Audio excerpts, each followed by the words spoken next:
জানিয়ে দিব আমাদের হাতে থাকা সর্বশেষ গুরুত্বপূর্ণ আপডেট বাংলা সংবাদ। ডক্টর ইউনূস গতকাল একটা রেড লাইন ক্রস করেছেন, জানিয়ে দিব এ বিষয়ে বিস্তারিত সংবাদে।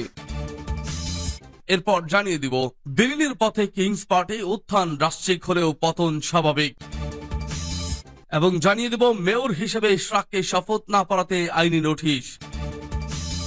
এদিকে ইউনূসের নেতৃত্বে সুষ্ঠু গ্রহণযোগ্য নির্বাচন হবে বলছে মির্জা ফখরুল।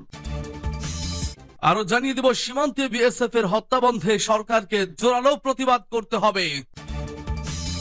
সর্বশেষ জানিয়ে দেব ঢাকা সহ 16 অঞ্চলে ঝড়ের আভাস। শুনছিলেন সংবাদ শিরোনাম, এখন বিস্তারিত। তবে তার আগে অনুরোধ থাকবে ভিডিওটিতে একটি লাইক এবং কমেন্টস করে জানিয়ে দিন আজকের এই ভিডিও সম্পর্কে আপনার মূল্যবান মতামত।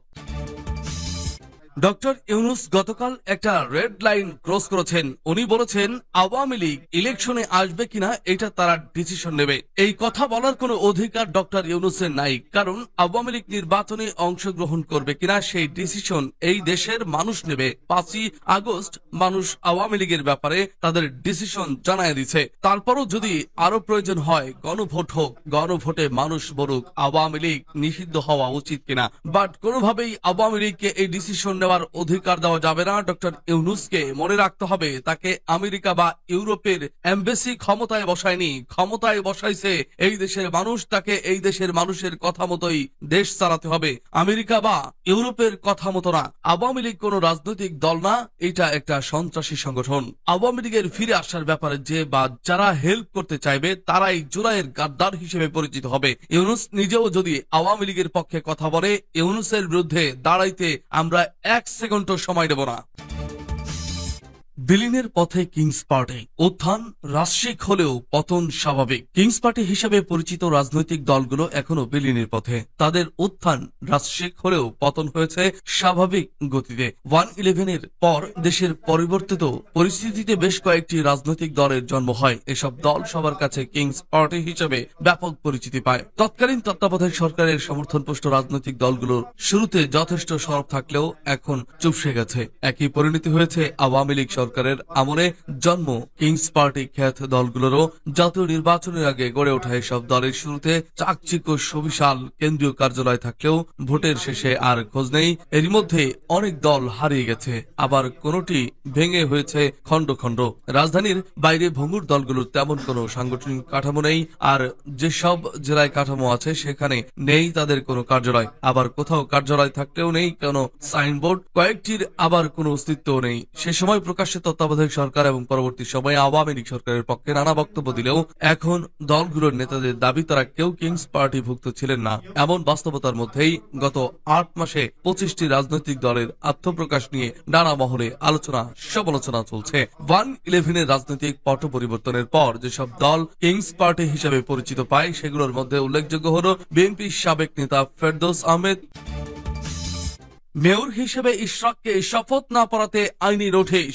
বিএনপি নেতা ইশরাক হোসেনকে মেয়র হিসাবে গেজেট প্রকাশ এবং শপথ পড়ানো থেকে বিরত থাকতে সংশ্লিষ্টদের আইনি নোটিশ পাঠিয়েছেন সুপ্রিম কোর্টের আইনজীবী মোহাম্মদ মনিরুজ্জামান। সোমবার মোহাম্মদ মনিরুজ্জামান সাংবাদিকদের একথা জানান। তিনি বলেন, গত রোববার বিকালে আইনি নোটিশ পাঠানো হয়েছিল, কিন্তু এরই মধ্যে রোববার রাতেই নির্বাচন কমিশন ইশরাক হোসেনকে মেয়র ঘোষণা করে সংশোধনী গেজেট প্রকাশ করেছে। তিনি জানান, 2 বাসিন্দার পক্ষে রোববার নোটিশ পাঠানো হয়েছিল, কিন্তু একই দিন রাতেই নির্বাচন কমিশন গেজেট প্রকাশ করে। এখন পরবর্তী পদক্ষেপ কি হবে তা নোটিশদাতাদের সঙ্গে পরামর্শ করে সিদ্ধান্ত নেওয়া হবে। আইনজীবী মনিরুজ্জামান বলেন, যথাযথ প্রক্রিয়া অনুসরণ না করে দ্রুততার সঙ্গে এই রায় দেওয়া হয়েছে।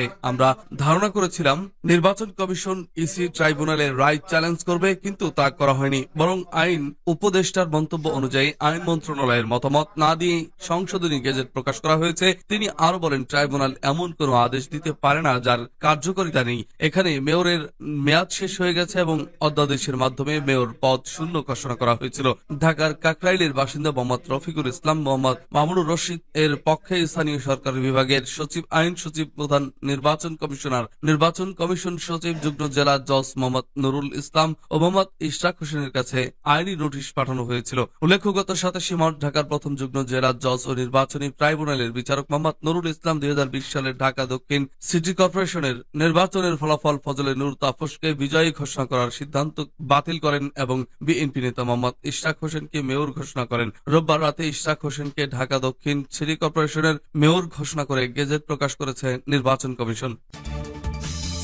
ইউনূসের নেতৃত্বে সুষ্ঠু ও গ্রহণযোগ্য নির্বাচন হবে বলছে মির্জা ফখরুল। বিএনপির মহাসচিব মির্জা ফখরুল ইসলাম আলমগীর বলেছেন, গত 15 বছর আমরা কথা বলারও সুযোগ পাইনি, মিটিং মিছিল করতে পারিনি। আমাদের নেতাকর্মীদের বিরুদ্ধে মিথ্যা মামলা দিয়ে জেলে পুরেছে, নির্যাতন চালানো হয়েছে। আওয়ামী লীগ সরকার আমাদের ভোটের অধিকার ছিনিয়ে নিয়েছে। এখন সেই অধিকার ফেরত আনতে আমরা আন্দোলন করছি। তিনি আরো বলেন, আমরা ছাত্র জনতা মিলে নতুন একটি অন্তর্বর্তীকালীন সরকার গঠন করেছি। সেই সরকারের প্রধান হিসেবে আমরা বেছে নিয়েছি নোবেলজয়ী অধ্যাপক ডক্টর মোহাম্মদ ইউনূসকে। আমরা বিশ্বাস করি তার নেতৃত্বে একটি অবাধ, সুষ্ঠু ও গ্রহণযোগ্য নির্বাচন হবে। সোমবার সন্ধ্যায় ঠাকুরগাঁও সদর উপজেলার বড় কোচাবাড়ি হাই স্কুল মাঠে বিএনপি আয়োজিত গণসংযোগ কর্মসূচিতে মির্জা ফখরুল ইসলাম আলমগীর এসব কথা বলেন। মির্জা ফখরুল বলেন, এই প্রথম এই 15 বছরে আমাদের উপর যে নির্যাতন হয়েছে তা ভাষায় প্রকাশ করার মতো নয়। আমাদের ভাইয়ের হাত পর্যন্ত কেটে ফেলা হয়েছে। বহুবার আমাদের লোকজনকে কারাবরণ করতে হয়েছে। আওয়ামী লীগ সরকার মানুষের ভোটাধিকার কেড়ে নিয়েছে, গায়ের জোরে ক্ষমতা দখল করেছে। জনতার উদ্দেশ্যে মির্জা ফখরুল বলেন, গত 15 বছরে আপনারা ভোট দিতে পেরেছেন, তখন উপস্থিত জনতা না সূচক উত্তর দেন। তিনি বলেন, এখন সুযোগ এসেছে, যাকে ইচ্ছা তাকে ভোট দেওয়ার অধিকার ফিরিয়ে আনতে হবে। উপস্থিত নারীদের উদ্দেশ্যে তিনি বলেন, প্রিয় মা বোনেরা, আপনারা এখনো নিরাপত্তাহীনতায় ভুগছেন। রাস্তাঘাটে চলাফেরায় নিরাপত্তার অভাব রয়েছে। শেখ হাসিনা সরকারের আমলে যে অবস্থা সৃষ্টি হয়েছে তা এখনো বিদ্যমান। এটি শুধুমাত্র একটি নির্বাচিত সরকারের মাধ্যমেই পরিবর্তন সম্ভব। বিএনপির মহাসচিব বলেন, আওয়ামী লীগ আমাদের একটা টাকা লুট করে বিদেশে পাচার করেছে। 26 লাখ কোটি টাকা পাচার করা হয়েছে, যার ফলে দেশের অর্থনীতি আজ ভঙ্গুর। অথচ দেশের মানুষ ব্যাংকে টাকা রেখেও নিরাপদ নয়। সীমান্তে বিএসএফ এর হত্যা বন্ধে সরকারকে জোরালো প্রতিবাদ করতে হবে। ঝিনাইদহের মহেশপুর সীমান্তে মধুপুর গ্রামের বাংলাদেশি ওবায়দুল নামে একজনকে খুনসহ বিএসএফ এর হাতে 16 জন নিহত, আহত 48 নিরস্ত্র নাগরিক হত্যার ঘটনায় গভীর উদ্বেগ ও ক্ষোভ প্রকাশ করে এর তীব্র নিন্দা ও প্রতিবাদ জানিয়েছে ইসলামী মুক্তিযোদ্ধা পরিষদ বাংলাদেশের কেন্দ্রীয় সভাপতি বীর মুক্তিযোদ্ধা আবুল কাশেম।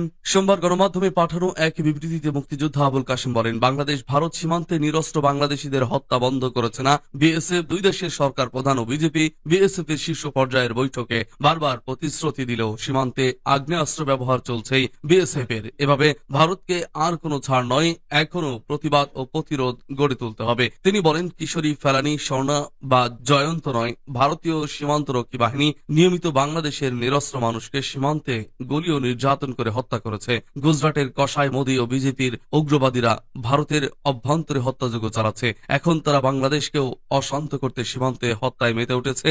এই হত্যা খেলা বন্ধ না করলে বাংলাদেশের মুক্তিযোদ্ধারা এখনো বেঁচে আছে। প্রয়োজনে উগ্রবাদী কসাই মোদী ও তাদের দোসরদের বিরুদ্ধে আরো একটি যুদ্ধের জন্য বাংলাদেশের মুক্তিযোদ্ধা ও নতুন প্রজন্ম প্রস্তুত আছে। ইসলামী মুক্তিযোদ্ধা পরিষদের নেতা বলেন, বিএসএফ নিরীহ ও নিরস্ত্র বাংলাদেশিদের হত্যা করছে। এসব হত্যাকাণ্ডের বিরুদ্ধে সরকারকে সোচ্চার হতে হবে। ভারতকে কড়া বার্তা দিয়ে কঠোর মনোভাব ব্যক্ত করতে হবে। শক্তিশালী আপসহীন পররাষ্ট্রনীতির অনুসরণে জোরালো ভূমিকা পালন করতে হবে।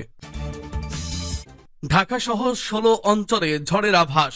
ঢাকা সহ দেশের 16টি অঞ্চলের উপর দিয়ে দুপুরের মধ্যে অস্থায়ীভাবে দমকা জড়ো হাওয়া বয়ে যেতে পারে বলে আভাস দিয়েছে আবহাওয়া অধিদপ্তর। মঙ্গলবার দুপুর 1টা পর্যন্ত দেশের অভ্যন্তরীণ নদী বন্দরগুলোর জন্য আবহাওয়ার পূর্বাভাসে এই তথ্য জানানো হয়েছে। এতে বলা হয়েছে, রাজশাহী, পাবনা, বগুড়া, টাঙ্গাইল, ময়মনসিংহ, ঢাকা, ফরিদপুর, কুষ্টিয়া, যশোর, খুলনা, বরিশাল, পটুয়াখালী, কুমিল্লা, নোয়াখালী, চট্টগ্রাম ও কক্সবাজার অঞ্চলের উপর দিয়ে পশ্চিম উত্তর পশ্চিম দিক থেকে ঘন্টায় 45 থেকে 60 কিলোমিটার বেগে বৃষ্টি অথবা বজ্র সহ বৃষ্টি হতে পারে। অস্থায়ীভাবে দমকা বা ঝড়ো হাওয়া বয়ে যেতে পারে। এসব এলাকার নদী বন্দরকে 1 নম্বর সতর্ক সংকেত দেখাতে বলা হয়েছে। এদিকে সোমবার রাতে দেওয়া আবহাওয়ার সর্বশেষ পূর্বাভাসে বলা হয়েছে, মঙ্গলবার ঢাকা, ময়মনসিংহ, খুলনা, বরিশাল, চট্টগ্রাম ও সিলেট বিভাগের কিছু কিছু জায়গায় এবং রংপুর ও রাজশাহী বিভাগের 2-1 জায়গায় অস্থায়ীভাবে দমকা হাওয়া সহ বিদ্যুৎ চমকানো বৃষ্টি, বজ্র সহ বৃষ্টি হতে পারে। সেই সঙ্গে সারা দেশে দিন এবং রাতের তাপমাত্রা সামান্য হ্রাস পেতে পারে।